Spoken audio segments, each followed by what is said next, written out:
হয়ে গেছে। জিনিয়াস এরা। আমাকে অংশুমান দাদার মা ওয়ার্ন করেছিল, জোর করে বলেছিল যে তুই যেন কিচ্ছু না জানতে পারিস, কিন্তু এখন তো তুই সব জেনে গেছিস। তার উপর তোর এই হিরোগিরির চক্করে এত বড় একটা ঘটনা ঘটে গেল। এবার বাড়িতে গিয়ে কি বলবো? কি করে লাগলো এই গুলি? নন্দিনী, তুই পাগল হয়ে গেছিস নাকি? কি বলছিস? এখানে গুলি কোথায় লেগেছে? গুলি কি থরি লেগেছে? এটা বাইকের অ্যাক্সিডেন্ট হয়েছে, দ্যাটস ইট। এটাই গিয়ে বাড়িতে বলবি, শর্টেড, কাজ হয়ে যাবে। বাহ, এই তোমার বুদ্ধি। এই যে গুলির কাণ্ডটা ঘটেছে না, এটা চৌমাথার মোড়ে হয়েছে, সবার সামনে, না জানি কতজন দেখেছে। কিন্তু না, তুমি তো বলছো প্রবলেম সলভড। এখানে ডক্টর, নার্স সবাই জানে যে রায় বাহাদুরের নাতির গায়ে গুলি লেগেছে, কিন্তু না, বাড়িতে গিয়ে আমাদের এটা বলতে হবে যে তোমার অ্যাক্সিডেন্ট বাইকে হয়েছে। বাহ, প্রবলেম সলভড। কিন্তু যে ফিল্মের স্টোরিটা শোনালে সেটা ফ্লপ ফিল্মের স্টোরি, ঠিক আছে? আরে গল্পটা হিট হবে। পুরো ফ্লপ। নন্দন,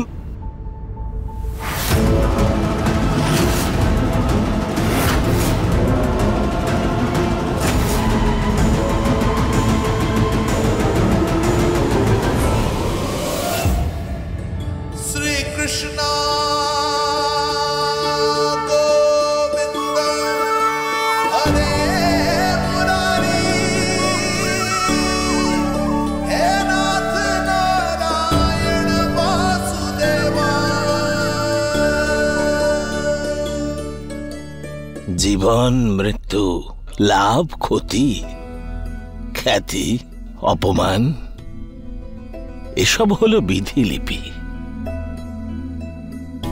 সুমনা আর অংশুমানের কুষ্ঠিতে ৩৬টি গুণ পুরোপুরি মিলেছে মিথিলেশ বাবু, ঈশ্বরের ইচ্ছে। কিন্তু আমি এখনো এটাই মানি যে বৈবাহিক সম্বন্ধ আমরা তৈরি করি না, ওটা নিয়তি করে থাকেন।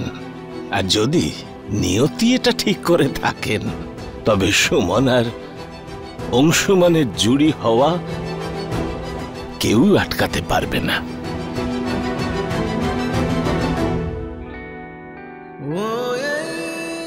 বিগবি, ওই কিছু হয়নি, ওই জাস্ট বাইকে অ্যাক্সিডেন্ট হয়েছে, দ্যাটস ইট, আর কিছু হয়নি। কিন্তু দেখো না, নন্দিনীর কিচ্ছু হয়নি, একদম সেফ আছে, ফার্স্ট ক্লাস। কিন্তু তোকে তো আমি গাড়ি নিয়ে যেতে বলেছিলাম, তাই না? তাহলে বাইক নিয়ে কেন? ওই বিগবি, ওই অ্যাকচুয়ালি পাগল। তোমাকে আবারও থ্যাংক ইউ। তুমি আজকে আবার আমাদের পরিবারকে বাঁচালে, নিজের এই বান্ধবীকে বাঁচালে, আর এই বোকা ছেলেটাকে বাঁচিয়ে নিলে। তুমি যদি সময় মতন আমাকে ফোন না করতে, গোটা শহরে এই কথাটা ছড়িয়ে পড়তো।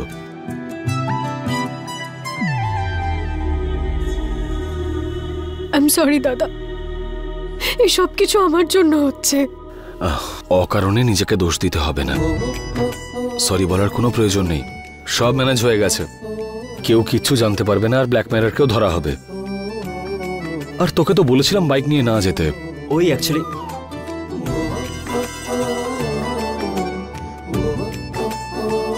যে গল্পটা তুই আমাকে শুনিয়েছিস, বাড়িতে সবাইকে এই গল্পটাই শোনাবি। আমি বলেছিলাম না আমার স্টোরি হিট আছে, বিগবি অ্যাপ্রুভাল দিয়ে দিয়েছে, দ্যাটস ইট, শেষ। কিন্তু হ্যাঁ, আমার সামনে এই গল্পটা কাউকে বলার প্রয়োজন নেই, কারণ মা যদি আমাকে জিজ্ঞেস করে, আমি মিথ্যে বলতে পারবো না। বিগবি, চলো এবার তোরা সবাই আয়, আমি গিয়ে সব বিলগুলো মিটিয়ে দিই। চ।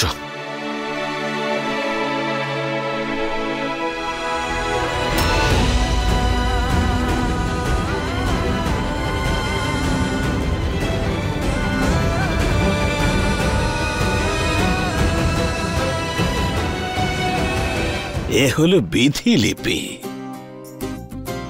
যা লেখা আছে সেটাই হবে। যদি নিয়তির তাই ইচ্ছে না হতো, তাহলে সুমনাকে ওই পরিস্থিতিতে পেতাম না। সুমনার সাথে আমাদের পরিচয়ের উদ্দেশ্যই হলো নিয়তিও তাই চায়, সুমনা আমাদের বাড়ির বউ হোক, অর্থাৎ আমাদের অংশুমানের স্ত্রী। শুধু আপনার আজ্ঞা চাই, তাহলে আমরা সুমনের সম্বন্ধ করতে ওর মামা মামির কাছে চলে যাব।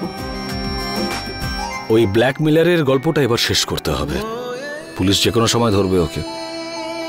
তোর কাউকে ভয় পাওয়ার কোনো প্রয়োজন নেই।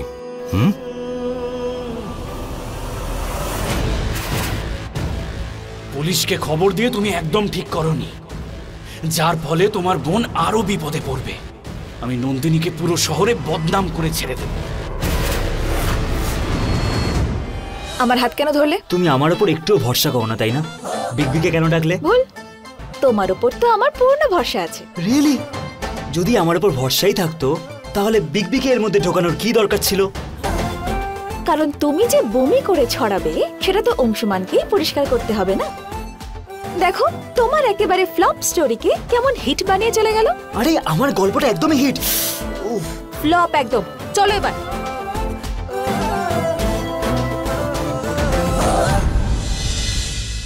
সুরভি, সবার আগে কিন্তু আমাদের বাবা মশাই আর বৌঠানের সঙ্গে কথা বলে নিতে হবে। তারপর সুমনার মামা মামির সঙ্গে কথা বলতে হবে। আর বাকি থাকলেন সুমনার দাদু, উনি তো প্রায় হ্যাঁ বলেই দিয়েছেন। হ্যাঁ, দিদির মুড দেখে ওনার সাথেও কথা বলে নেব। বেশ, ঠিক আছে।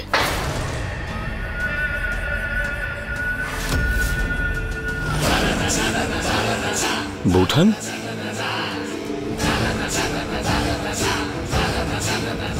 আজকের কথা মনে আছে ছোট? আজ একাদশী, আর একাদশীর দিন আমি ঢেঁড়স খাই না, জানিস তো তুই সেটা? তাহলে এটা কি? ঢেঁড়সের তরকারি, ঢেঁড়স ভাজা, ঢেঁড়স, সব কিছুতেই ঢেঁড়স। জেনে বুঝে করেছিস না এটা তুই, যাতে আমি খেতেই না পারি? না দিদি, আমি এরকমটা করতে যাবো কেন? বৌঠান, আমরা তো এক্ষুনি ফিরলাম বাড়িতে। রান্নাঘরে হয়তো রান্নার লোক আছে। কেদারি, গিরিধারী, তোকে ঢেঁড়সের তরকারি করতে কে বলেছে? সুমনা দিদি বলেছিলেন রান্না করতে। সুমনা? আর ওই মেয়েটাকে এই দায়িত্বটা তুই দিয়েছিস না ছোট?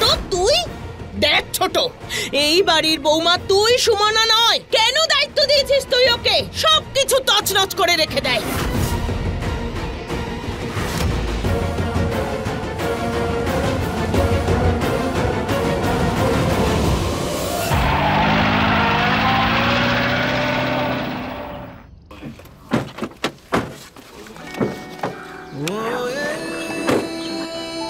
আরে ঠিক আছে, কেন টেনশন করছিস? ঠিক আছিস? হ্যাঁ। তুই বাড়িতে ঢুকে সোজা নিজের ঘরে চলে যাবি। দাদুকে অ্যাওয়ার্ড দেওয়ার জন্য আজকে অনেকে পাটনা থেকে আসছে।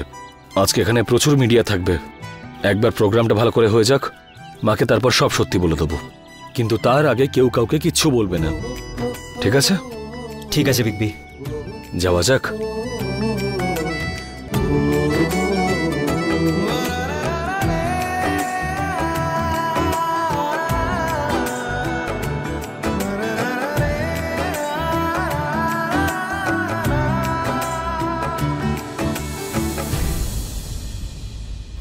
সুমনা দিদি, আমাকে আপনি বাঁচাতে পারেন, আপনি ছাড়া আমাকে কেউ বাঁচাতে পারবে না। আরে গিরিধারীদা, আগে বলো তো আমাকে কি হয়েছে?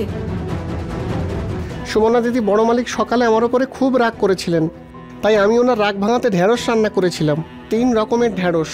কিন্তু বড় মালকিন বলছেন একাদশীতে কেউ ঢেঁড়স খান না। আর উনি ছোট মালকিনকে খুব বকেছেন আর আমাকেও জিজ্ঞেস করেছেন যে কাকে জিজ্ঞেস করে বানিয়েছো। তাই আমি ভয়ে আপনার নাম বলে দিয়েছি। কোনো ব্যাপার নয় গিরিধারীদা। আরে তুমি এটা কি করেছো? তুমি ওর নাম কেন নিতে গেলে? আমি এক্ষুনি গিয়ে জেঠিমার সাথে কথা বলছি। না না অংশুমান, প্লিজ ছেড়ে দিন। এসব নিয়ে কাউকে কিছু বলার কোনো প্রয়োজন নেই। কিন্তু সুমনা, আমি সামলে নেব সব। গিরিধারীদা, সুরভিমা কোথায় আছেন? রান্নাঘরে। আমি এখনই গিয়ে দেখছি।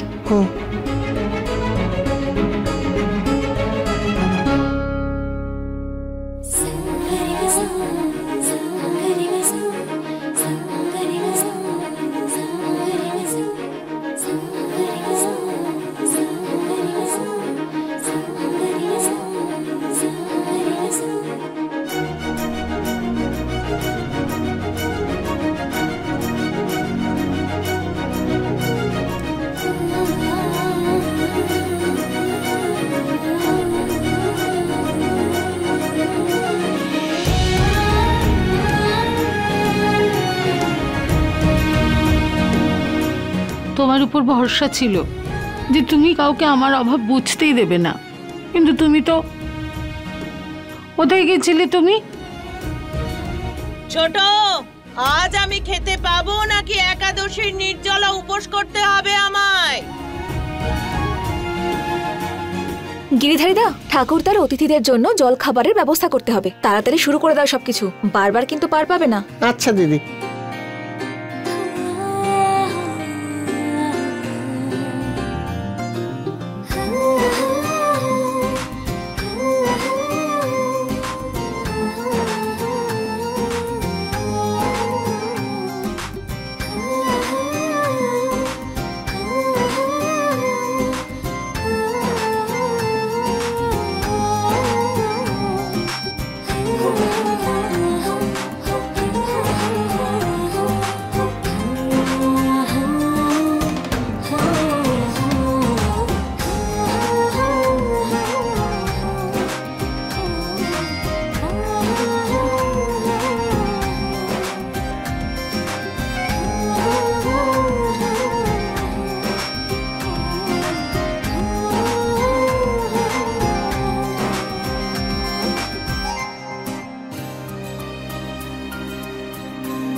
সুমনা,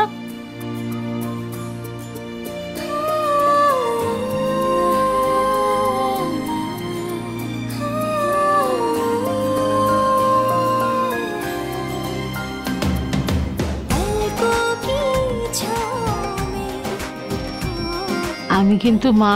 ভালো করেই জানি সুরভিমা, আমাদের মধ্যে না দুটো সম্পর্ক আছে, মায়ের পাশাপাশি বন্ধুত্বেরও। এবার বোঝা গেল যখন কেউ কাউকে ইগনোর করে তখন ঠিক কিরকম ফিল হয়। সরি। বন্ধুত্বে no sorry, no thank you. Okay? কিন্তু সুমনা, আমি তো আমার কথার উত্তর পেলাম না। তুমি কোথায় গেছিলে?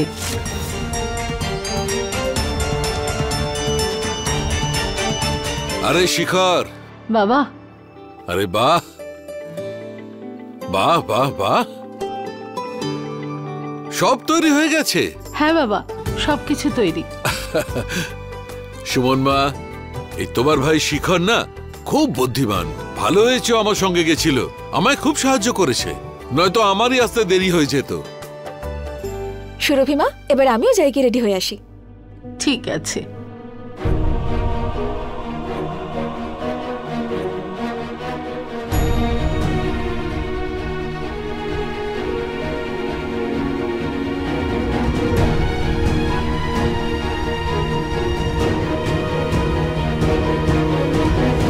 পুলিশ আমার পেছনে আছে, কিন্তু আমি পুলিশের হাতে ধরা পড়ার আগেই এই রায় বাহাদুর খানদানকে আমি একেবারে শেষ করে দেব। এই টোটাল ডেটা আমার এক্ষুনি চাই, তাহলেই তো আমার জান নন্দিনীকে এই ভাগলপুরে আমি জনপ্রিয় করে দেব।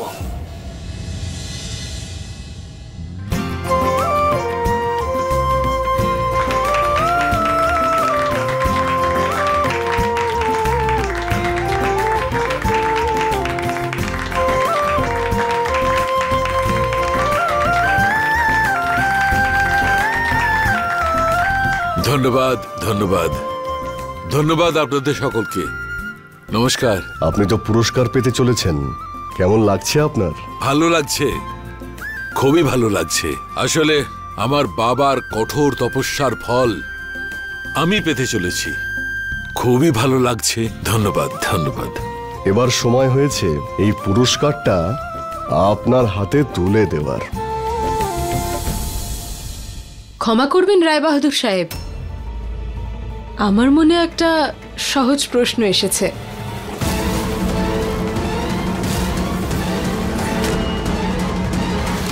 আমি দেখতে পাচ্ছি যে এখানে আপনার পুরো পরিবার একসঙ্গে রয়েছে, কিন্তু আপনার ছোট নাতি নন্দনকে দেখতে পাচ্ছি না তো।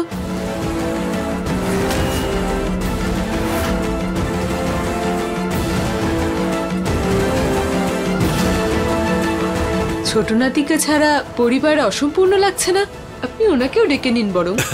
আমি খেয়ালই করিনি। বাবা অংশমান, নন্দন কোথায়? দাদু, আসলে ওর শরীরটা একটু খারাপ, ও ঘরে আছে। আরে কেউ বলেনি ওকে? না মা, ওই ফাংশন তো বাড়িতেই হচ্ছে, উনি তো মুখটা এসে একবার দেখাতেই পারেন, নাকি ওনার শরীর এতটাই খারাপ যে যে উনি বাইরে মানে নিচেও একবার নামতে পারছেন না।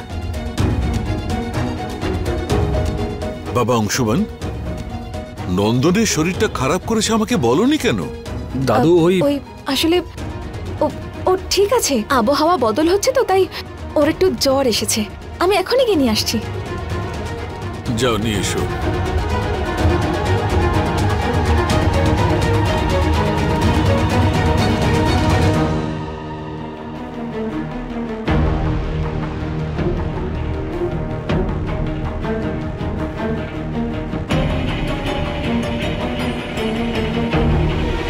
ওই নন্দন এসে গেছে।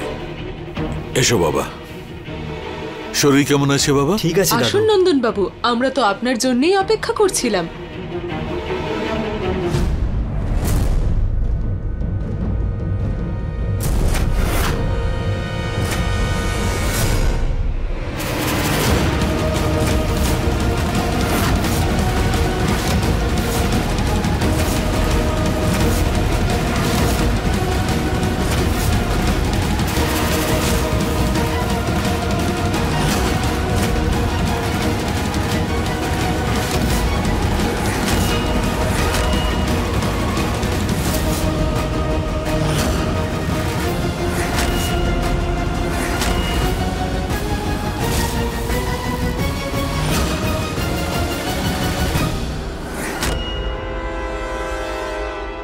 এটা কি অসভ্যতামি! আচ্ছা, তার মানে এই কারণে আপনি নিচে নামছিলেন না? আরে এসব নন্দন কি করে লাগলো তোর? মা কিচ্ছু হয়নি, ওই জাস্ট বাইক অ্যাক্সিডেন্ট হয়েছে। কিন্তু তুই বলিসনি কেন? কখন হলো এসব নন্দন? না কিচ্ছু হয়নি, ছোট্ট একটা অ্যাক্সিডেন্ট। এই মিডিয়ার লোকেরা গল্প বানানোর জন্যই বসে আছে, আর কিচ্ছু না।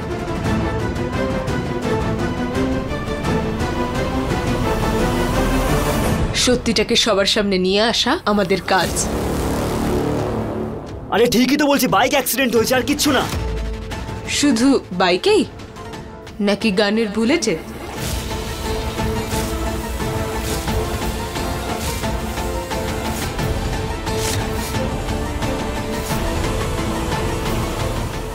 কি বাজে কথা বলছেন? ক্ষমা করবেন রায় বাহাদুর সাহেব, আজ সকালে চৌরাস্তার মোড়ে একটা দুর্ঘটনা ঘটেছে। সেখানে যে গুলি করেছে তাকে চেনা গেছে, কিন্তু গুলি কার গায়ে লেগেছে সেটা জানাতে গিয়ে ওরা মুখ লুকোচ্ছে।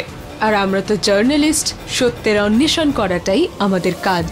আর আমাদের সূত্র এটাই বলছে যে গুলি আপনার নাতি নন্দন ঝায়ের গায়ে লেগেছে। আর যখন এই ঘটনা ঘটেছিল তখন আপনার নাতনি আর এই মেয়েটিও ওখানে ছিল।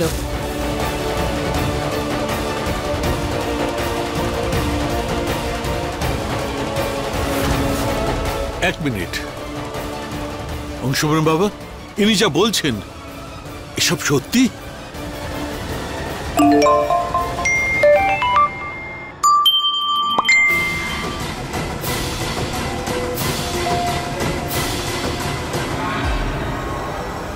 শাক দিয়ে কি মাছ ঢাকা যায় রায় বাহাদুর সাহেব? এই দেখুন, সত্যি সবার সামনে চলে এলো। এই ঘটনার জন্য আসল দোষী আপনার নাতনি নন্দিনী।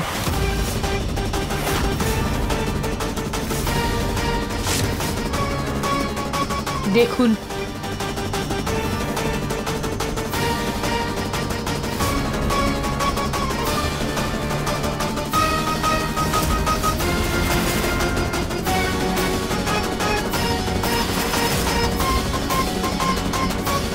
আপনি এদিক ওদিক কি দেখছেন মিথিলেশ বাবু? নিজের মোবাইলে দেখুন, সবকিছু পরিষ্কার হয়ে যাবে। আপনার মেয়ের পাগল প্রেমিক তো সোশ্যাল মিডিয়াতে নিজেদের লাভ স্টোরিকে ভাইরাল করে দিয়েছে। এবার পুরো বিষয়টা তো জলের মতো একদম পরিষ্কার। দুজন ভালোবাসার মানুষের মাঝে একজনের দাদা চলে এলো, তারপরে এই দুর্ঘটনা। বাজে কথা বন্ধ করুন আপনি। যদি আমার বোনকে এভাবে বদনাম করার চেষ্টা করা হয় তাহলে কিন্তু আমি ক্যামেরা ভেঙে দেবো। এসব কি বলছেন উনি? বললাম না শান্ত হও। বিষয়টা পরিষ্কার হয়ে গেল সবার সামনে। বোনের দোষটাকে লুকানোর জন্য দাদা নিজেই নামছিল না। বাবা বাবা, ও একটা বাজে ছেলে।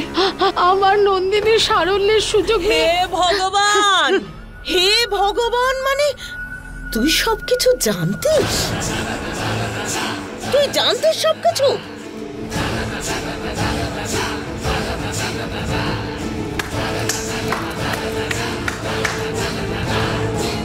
কি সংস্কার দিয়েছে আমাদের ছোট তার ছেলে মেয়েদের। বোন রাস্তাঘাটে প্রেম করে বেড়াচ্ছে, ছোটদার গুলি লাগছে আর বড়দা সেটা লুকোচ্ছে। আর মা, এই মা সমস্ত অন্যায়কে ঢেকে দিচ্ছে।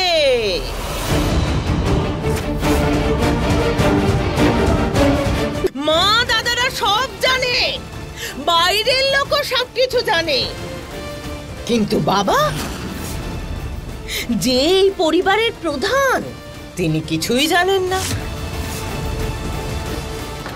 আপনাদের কাছে হাত জোড় করে মিনতি করছি, আপনারা বিহার রত্ন উপাধি বাবাকে দেবেন না, দেবেন না ওনাকে।